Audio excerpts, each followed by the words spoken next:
নমস্কাৰ আপোনালোকে চাই আছে এনিভাৰ 24 আজি সমাগত ৰঙালী বিহু মই আজি বৰ্তমান উপস্থিত আছো এজন মঘাই ওজা দিনৰ সান্নিধ্য লাভ কৰা শিল্পীৰ বাসগৃহত তেখেতৰ মনৰ কথা জানিবলৈ চেষ্টা কৰিম হয় আপুনি মঘাই ওজাৰ সান্নিধ্য লাভ কৰা এজন শিল্পী হয় কওক মই তেখেতক বহুতবাৰ লগ পালোঁ।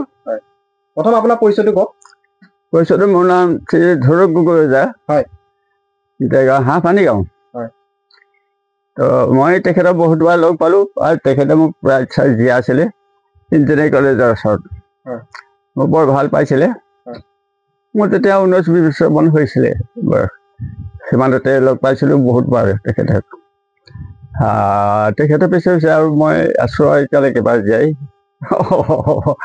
যিখিনি পাৰোঁ আৰু খবৰ কলা খিচি ৰাখিছোঁ আৰু এতিয়ালৈকে। আপোনাৰ বয়স কিমান হৈছে বয়সটো এতিয়া 4-8 বছৰ হৈ গ'ল। 4-8 বছৰ এতিয়া আপুনি ঢোল বাদন কৰে কৰি আছোঁ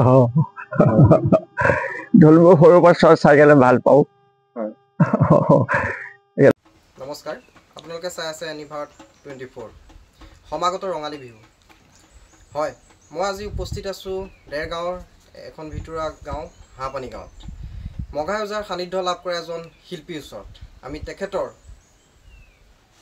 মনৰ কথা জানিবলৈ চেষ্টা কৰিম ককা প্ৰথমতে আপোনাক স্বাগতম জনাইছোঁ আমাৰ অনুষ্ঠানৰ মাজলৈ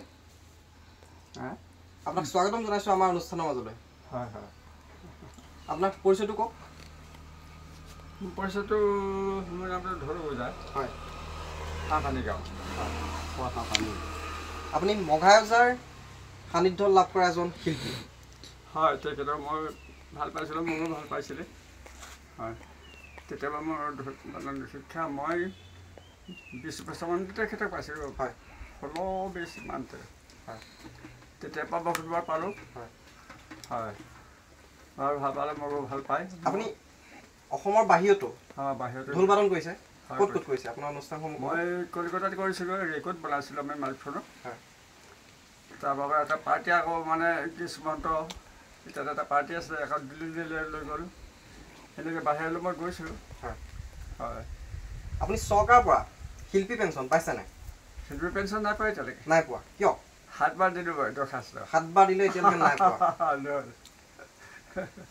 আপুনি আপুনি এজন পোৱা ব্যক্তি পাব লাগে হয় আপোনাৰ পৰিৱেশ আমাৰ অৱস্থা ইমান ভাল নহয় হয় একেবাৰে ভাল নহয় আপুনি চৰকাৰলৈ কি অনুৰোধ জনাব আপুনি সমাগত বিহুৰ সময়ত চৰকাৰলৈ কি অনুৰোধ জনাব আপোনাৰ পেঞ্চনৰ ক্ষেত্ৰত বা কিছুমান সুবিধাৰ ক্ষেত্ৰত মই জনাইছোঁ এই টাইমত যদি পেঞ্চন কিবা এটা দিয়ে গভৰ্ণমেণ্টে তেতিয়াহ'লে বহুতো পাওঁ নহ'লেতো বহুতো সুবিধা মোৰ চলিবৰ কাৰণেই এতিয়া একো কৰিব নোৱাৰোঁ আৰু দূৰ দূৰণিলৈও যাব নোৱাৰোঁ হয় কি কৰি খাম হয় আমিও আমাৰ চেনেলৰ যোগেদি আমি ৰাজ্য চৰকাৰলৈ অনুৰোধ জনাম যাতে এনেধৰণৰ ব্যক্তিক চৰকাৰে উচিত মৰ্যাদা দিয়ে আমি তেখেতৰ সংগী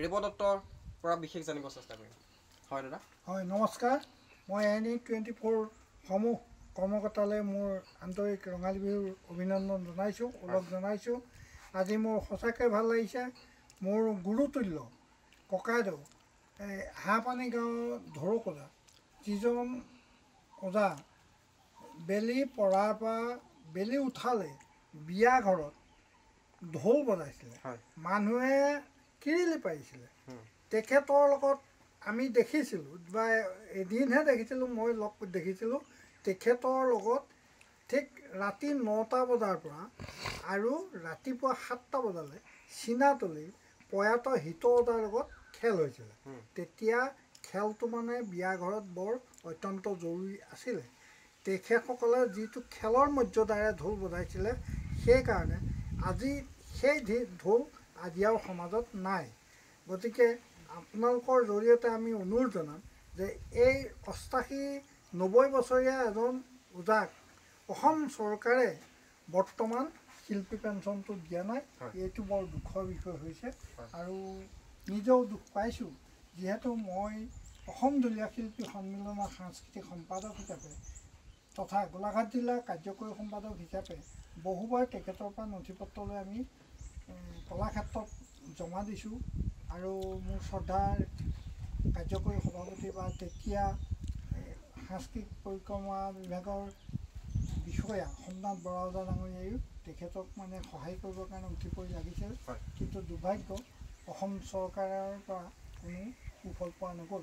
সেয়েহে আজি এই সুযোগতে আমি জনাইছোঁ যে এনেকুৱা ওজাগুৰুসকলক অন্ততঃ চৰকাৰৰ ঘৰৰ পৰা কিবা এটা দিলে আমি নিশ্চয় আনন্দিত হ'ম। আপোনালোকে সমষ্টি বিধায়কজনৰ লগত যোগাযোগ কৰিছেনে? বৰ্তমান এতিয়াজনৰ লগতো যোগাযোগ কৰিছিলোঁ। খুমটাই সমষ্টিৰ প্ৰয়াত প্ৰবীণ গগৈ ডাঙৰীয়াই এখেতৰ ঘৰলৈ আহিছিলে, এখেতক মাতি নিছিলে, আৰু যিমান পাৰোঁ মই এখেতৰ হৈ প্ৰবীণ গগৈ ডাঙৰীয়া হেৰি দিছিলে, কিন্তু তেখেত নিজেই গুচি গ'ল, কামটো কৰিব নোৱাৰিলে। এতিয়া ভৱেন ভৰালী ডাঙৰীয়াক আমি মাজে মাজে কওঁ, কিন্তু ক'লেও ৰজাঘৰীয়া কথা পাহৰি গুচি যায়।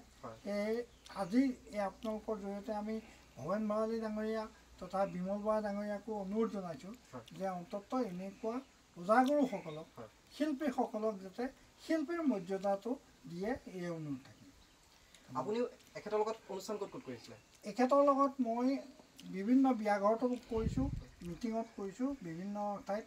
বিশেষকৈ আমি দুয়োজনাই প্ৰাগ নিউজৰ এটা অনুষ্ঠান কৰিছিলোঁ গুৱাহাটীত, তেখেতো গৈছিলে। তাৰপিছত তেখেতে আকৌ গোলাঘাটত প্ৰাগ নিউজত কৰিছিলে।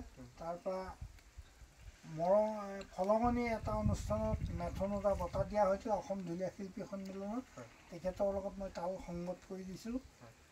গতিকে আমি তেনেকৈয়ে প্ৰায়বিলাক এতিয়াও বৰ্তমান কেতিয়াবা সভাই সমিতিয়ে তেখেতৰ লগত তাল সংগত কৰি দিবলগীয়া আমি কৰে। হয় ককা, আপোনাৰ পৰা এটা ঢোলৰ চাপ শুনিম। বিহু যিটো সমাগত, আপোনাৰ পৰা ঢোলৰ এটা চাপ শুনিম।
আমি এজন আজি মঘাই ওজাৰ দিনৰ শিল্পী ধুৰক ওজাৰ ককাৰ পৰা তেখেতৰ মনোভাৱ জানিবলৈ চেষ্টা কৰিলোঁ।